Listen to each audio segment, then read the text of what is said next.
Yeah, yeah. So what did happen with SBV? So in 2020, after you know the Fed and the Treasury started distributing all these uh, cash to all the companies out there during COVID, we've seen a tremendous growth in terms of deposits that these companies had, and especially the one who benefited the most when rates were lower, and grow the most when interest rates are at zero is obviously tech, which is um, what SBV was focusing on. So SBV had a majority of its accounts and close to 90% of its deposits uh, from fintech and tech companies, and the average deposit over there was fairly large. It was about $4 million average deposit from these type of institutions.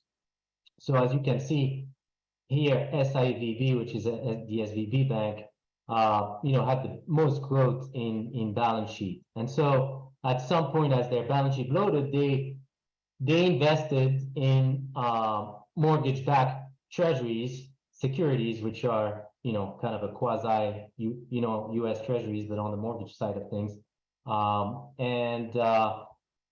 Then what happened is that as the economy started heating up and the inflation started picking up, the Fed had to catch up. And in the last year, in 2022, we've seen the highest rate hikes we've seen in a very, very long time.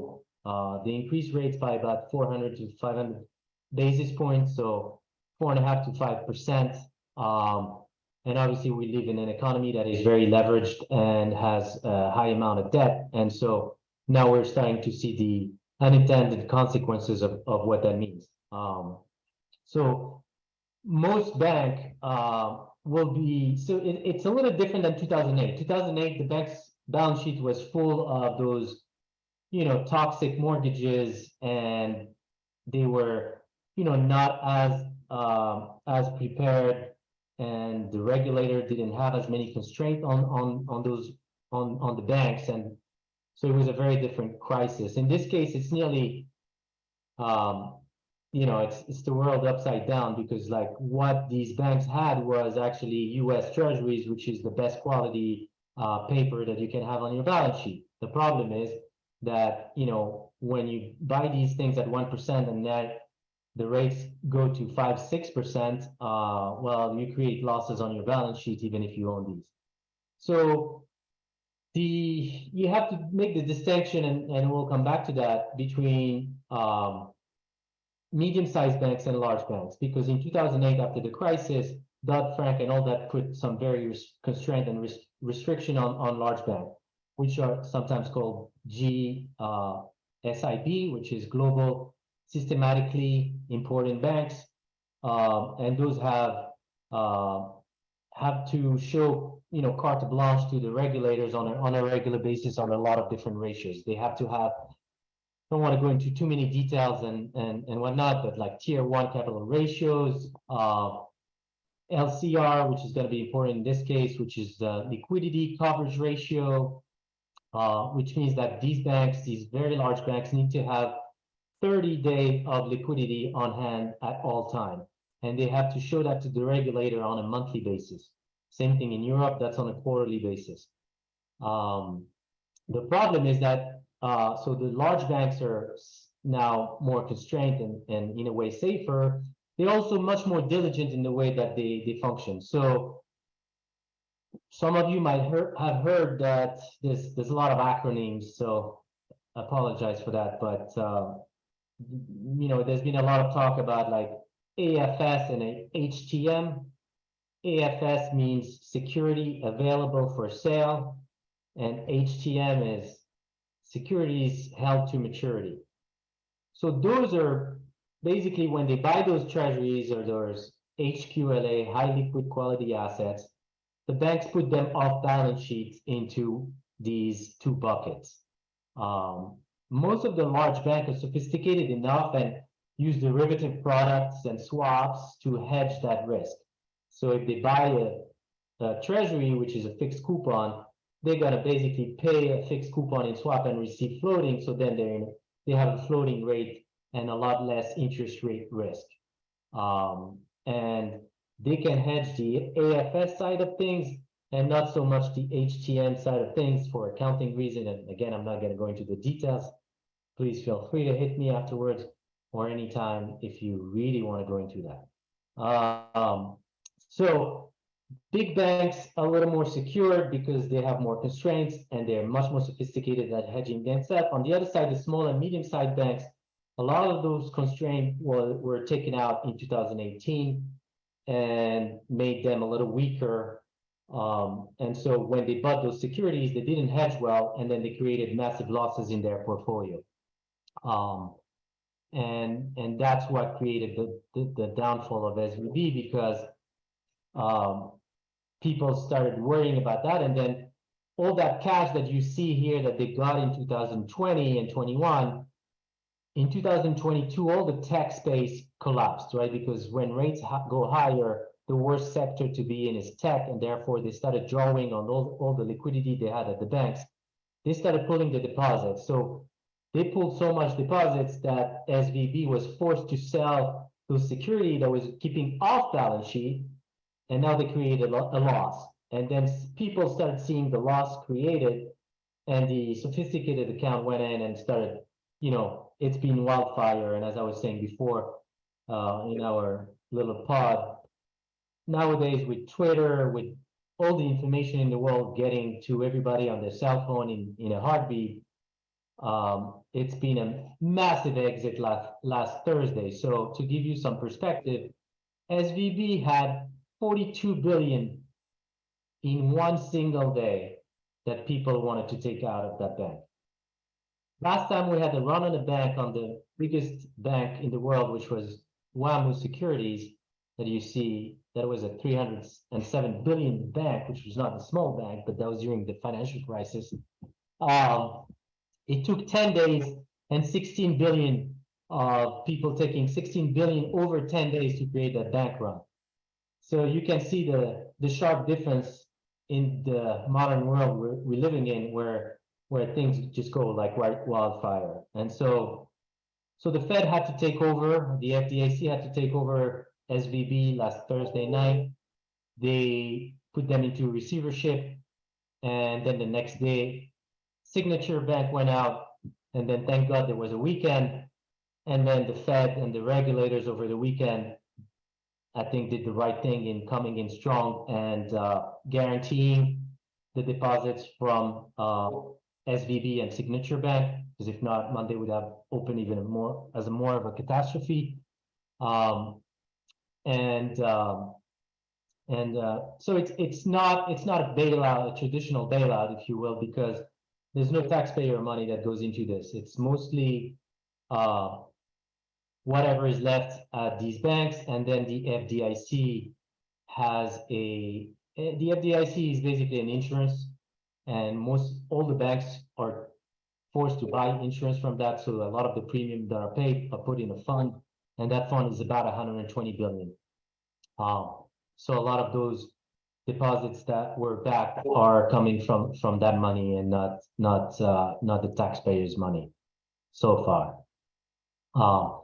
So the other thing that the Fed did is they quickly put a new backstop facility in place for 25 billion, which means that what was happening, as I mentioned, the AFS and HTM, if you remember, available for sale and held to maturity book, which was holding all those, treasuries and AAA securities. In order to avoid people to be a forced seller, they said, okay, those bonds are trading at 80 cents on the dollar. You can come to the Fed at any time, give them to us as collateral, and then we'll give you $100 against that 80 cents. So usually it's the opposite. The Fed takes collateral, but always at a haircut. So if you give them something that's worth 80 cents, they will only give you 70 cents on the dollar. In this case, they said, no, okay, we'll take the 80 cents and we'll give you $1. And that's a loan for 1 year until things quiet down. So that helps. And I think it was a good thing to do. But it's only a $25 billion fund so far. And let's hope that things don't get don't get worse. And how can they get worse is that, well, we have 5,500 billion in all the small and medium-sized bank in the United States.